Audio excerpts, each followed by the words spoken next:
नमस्कार भाइयों और बहनों, जंगली मेडिसिन यूट्यूब चैनल में आप सभी का स्वागत है। पुरुष और महिलाओं में काफी सारे रोग और ऐसे कारण होते हैं जिनके कारण व्यक्ति निसंतान रह जाता है। तरह तरह की दवाएं करने के बाद भी वह संतान सुख से वंचित रहता है। ऐसे में कभी कभी मुफ्त की दवाएं भी काम कर जाती है। ऐसी ही एक वनस्पति है शिवलिंगी। यह शिवलिंगी की बेल औषधीय गुणों का भंडार है। यह अनेक रोगों को दूर करती है, खास करके उन पुरुष और महिलाओं की समस्याओं को दूर करती है जो निसंतान है और संतान सुख से वंचित है। इस शिवलिंगी के पौधे की संपूर्ण जानकारी, इसकी पहचान, औषधीय फायदे और प्रयोग विधि जानने के लिए आप इस वीडियो को पूरा अंत तक देखिएगा, क्योंकि जानकारी बहुत ही महत्वपूर्ण है, आपको हमेशा काम आएगी। सबसे पहले हम आपको इस पौधे की पहचान करा देते हैं। यह शिवलिंगी की बेल लगभग सभी स्थानों पर देखी जा सकती है। यह वर्षाकालीन पौधा होता है जो वर्षा काल में उत्पन्न होता है और गर्मियों की ऋतु में सूख जाता है। यह अधिकतर खाली पड़ी जमीन पर, सड़कों के किनारे, झाड़ियों पर और पेड़ पौधों पर चढ़ा हुआ आपको आसानी से दिख जाएगा। इस शिवलिंगी की बेल इस तरह की बहुत ही पतली होती है और इस पर इस तरह के पत्ते लगते हैं। यह पत्ते मुलायम होते हैं। इस पर इस तरह के सफेद रंग के पुष्प खिलते हैं और इस पर जो फल लगते हैं वह इस तरह के होते हैं जो कच्ची अवस्था में हरे होते हैं और इन पर सफेद रंग की धारियां बनी होती हैं। यदि इन फलों को तोड़ा जाए तो इनके अंदर काफी सारे बीज निकलते हैं और इन बीजों के ऊपर एक जेल नुमा द्रव लगा होता है। जैसे जैसे ये फल पकते जाते हैं, पकने के बाद यह फल लाल हो जाते हैं पूरी तरह और धारियां सफेद ही रहती हैं। जब इन लाल फलों को तोड़ा जाता है तो उनके अंदर भी इसी तरह का बीज निकलते हैं और जब ये फल पूरी तरह सूख जाते हैं तो ये द्रव इन बीजों के अंदर अवशोषित हो जाता है, जिससे इनके बीजों का औषधीय गुण और भी बढ़ जाता है। इसलिए अधिकतर इसके बीजों का ही प्रयोग किया जाता है। लेकिन आवश्यकता पड़ने पर इसके कच्चे फलों का भी उपयोग किया जा सकता है। यदि आप शिवलिंगी के बीजों को एकत्र करना चाहते हैं तो इसके फलों को पूरी तरह सूखने से पहले ही तोड़कर रख लें, वरना ये अपने आप चटक कर नीचे जमीन पर बिखर जाते हैं। शिवलिंगी के बीजों की सबसे खास विशेषता यह है कि यदि आप इन बीजों को बड़े ध्यान से देखते हैं तो आपको एक आकृति नजर आएगी। यह महादेव के शिवलिंग की आकृति की तरह दिखते हैं, इसलिए इसको शिवलिंगी बोलते हैं। वैसे इसके और भी काफी सारे नाम हैं। आपकी जानकारी बढ़ाने के लिए मैं आपको कुछ इसके नाम बता देता हूँ। जैसे कि संस्कृत में इसको लिंगलानी, बहुपत्रा, लिंग संभूता, शिवबल्ली, शिवलिंगी, चित्रफला। हिंदी में इसको शिवलिंगी, कन्नड़ा में मलिंगा नावली, गुजराती में चीवलिंगी, तमिल में एवली, तेलुगु में लिंग डोंडा, बंगाली में शिवलिंगणी, नेपाली में शिवलिंगी, मराठी में काबाडोरी और मलयालम में इसको निहोमाका नाम से जानते पहचानते हैं। तो दोस्तों, आप भी हमें कमेंट करके बताएं कि आप कौन से क्षेत्र में रहते हैं और उसको क्या नाम से जानते हैं, और यदि आप इसका कोई औषधीय गुण या प्रयोग जानते हैं तो वह भी नीचे कमेंट बॉक्स में जरूर बताएं। हो सकता है कि आपकी दी हुई जानकारी किसी के काम आ जाए, इसलिए कमेंट जरूर कीजिएगा।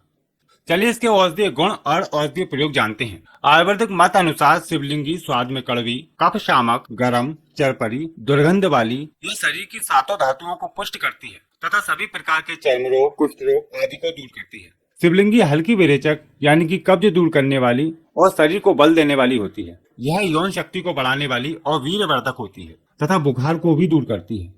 शिवलिंगी के बीज लीवर तथा पाचन संबंधी समस्याओं को दूर करते हैं। यह शरीर की रोग प्रतिरोधक शक्ति को बढ़ाती है तथा स्त्री और पुरुष दोनों के यौन कमजोरियों को भी दूर करती है। इसके बीज टेस्टोस्टेरोन को बढ़ाते हैं तथा वाजीकरण है। यह शुक्राणु एवं अंडाणुओं को बढ़ाते हैं। शिवलिंगी का संपूर्ण पौधा औषधीय प्रयोग में लिया जाता है। इसके फल, फूल, पत्ते, जड़, तना सभी को मिलाकर यूज किया जाए तो पंचांग कहलाता है। शिवलिंगी के बीजों का चूर्ण 2 से 4 ग्राम तक की मात्रा ली जा सकती है। इसके पत्तों का रस 5 से 10 ml तक लेना चाहिए तथा इसकी जड़ का चूर्ण आधा ग्राम से 1 ग्राम तक लिया जा सकता है। शिवलिंगी के बीज और पत्तों का चूर्ण 2 से 5 ग्राम तक तथा इसके पंचांग का चूर्ण 1 से 5 ग्राम तक लिया जा सकता है। या फिर मात्रा आप अपने बलाबल अनुसार या फिर अपने वैद्य की सलाह अनुसार निर्धारित करें। शिवलिंगी की बेल का उपयोग महिला और पुरुष दोनों ही समान रूप से उपयोग कर सकते हैं। यह दोनों को ही लाभ पहुंचाता है। गर्भधारण विकारों में शिवलिंगी का सेवन करना बहुत लाभदायक होता है। यह प्रजनन अंगों के विकारों को दूर करता है। यह अंडाणु और शुक्राणुओं की संख्या और स्वास्थ्य में सुधार करती है। शिवलिंगी के बीज ओवेरियन रिजर्व जैसी समस्याओं को दूर करती है। साथ ही साथ शिवलिंगी के बीज महिलाओं के शरीर में हार्मोन्स को बैलेंस करते हैं तथा पीरियड्स में आई अनियमितता को ठीक करते हैं। तो चलिए इसके औषधीय प्रयोग जानते हैं, ध्यानपूर्वक वीडियो को देखिएगा। तो पहला प्रयोग है शिवलिंग के बीज 200 ग्राम, पुत्र जीवक के बीज 200 ग्राम, नाग केसर 200 ग्राम, पारस पीपल के बीज 200 ग्राम तथा धागे वाली मिश्री 400 ग्राम।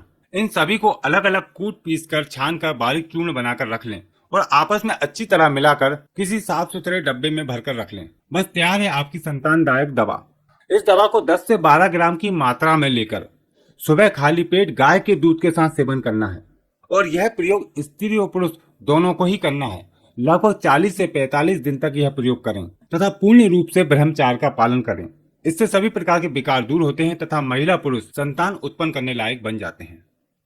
ये सभी प्रकार की दवाएं यदि आप खुद इकट्ठा नहीं कर सकते हो तो आयुर्वेदिक जड़ी बूटी विक्रेता के यहाँ से खरीद सकते हैं। बस एक बात का ध्यान रखें कि ये सारी दवाएं साफ सुथरी होनी चाहिए तथा अधिक समय पुरानी नहीं होना चाहिए, क्योंकि अधिक पुरानी दवाएं प्रभावहीन होने लगती हैं।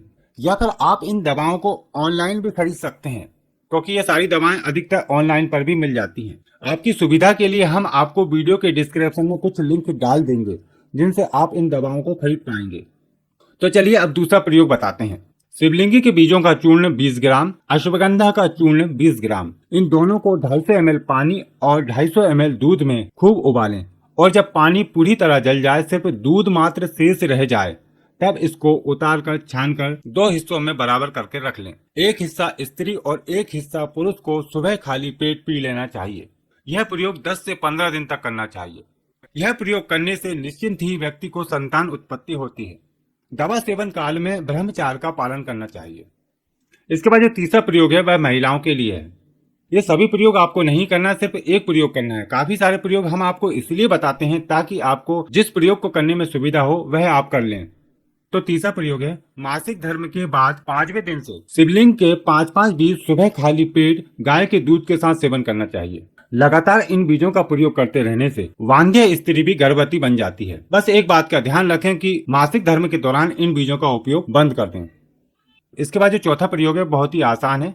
स्त्री को संतान प्राप्ति के लिए मासिक धर्म के 5 दिन के बाद से सुबह शाम शिवलिंग के आधा से 1 ग्राम चूर्ण को गाय के दूध के साथ खाली पेट सुबह शाम लेना चाहिए, तो जरूर लाभ होता है। उसके बाद 5वां प्रयोग बताते हैं। जिन महिलाओं में गर्भ नहीं ठहरता है, बार बार गर्भ गिर जाता है, वे मासिक धर्म के बाद शिवलिंग के एक बीज से शुरुआत करके 21 दिन तक इसको बढ़ाते जाएं, यानी कि 21वें दिन 21 बीज हो जाएंगे। इन बीजों को दूध के साथ सेवन करना चाहिए। इससे गर्भ ठहर जाता है तथा गर्भ गिरता नहीं है। कभी कभी स्त्रियों में सभी प्रकार की जांचें करने के बाद भी कोई समस्या या प्रॉब्लम नजर नहीं आती है, लेकिन फिर भी गर्भ नहीं ठहरता है। तो ऐसी समस्या को दूर करने के लिए यह प्रयोग बहुत ही अच्छा लाभ करता है। तो इसके लिए पुत्र जीवक के बीज और शिवलिंगी के बीज दोनों को बराबर मात्रा में लेकर बारीक चूर्ण बनाकर अच्छे से मिक्स करके रख लें। फिर इसमें बराबर मात्रा में मिश्री मिलाकर 2 से 5 ग्राम की मात्रा में सुबह शाम गाय के दूध के साथ सेवन करने से बांझपन की समस्या दूर होती है तथा स्त्री गर्भ धारण योग बन जाती है।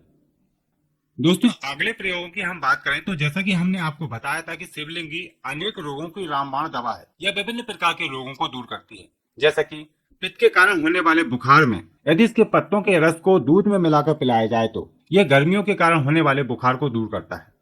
शिवलिंगी के ताजा फलों के रस में यदि लाल चंदन को घिसकर लेप किया जाए तो कुष्ठ और सफेद दाग ठीक होने लगते हैं।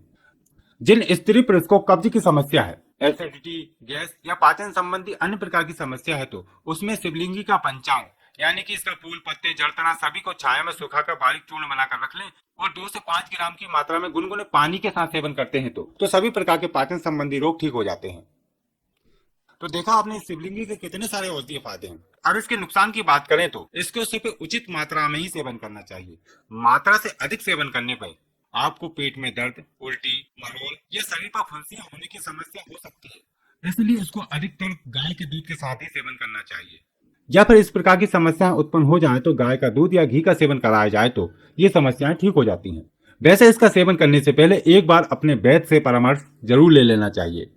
अगर आपको शिवलिंगी के बीज या पुत्र जीवक के बीज की आवश्यकता है तो आप वीडियो का डिस्क्रिप्शन चेक करें, वहां आपको बीजों की कीमत तथा इसे कैसे पाएं संबंध में जानकारी मिल जाएगी। उम्मीद करते हैं आज की जानकारी आपके लिए लाभकारी रहेगी।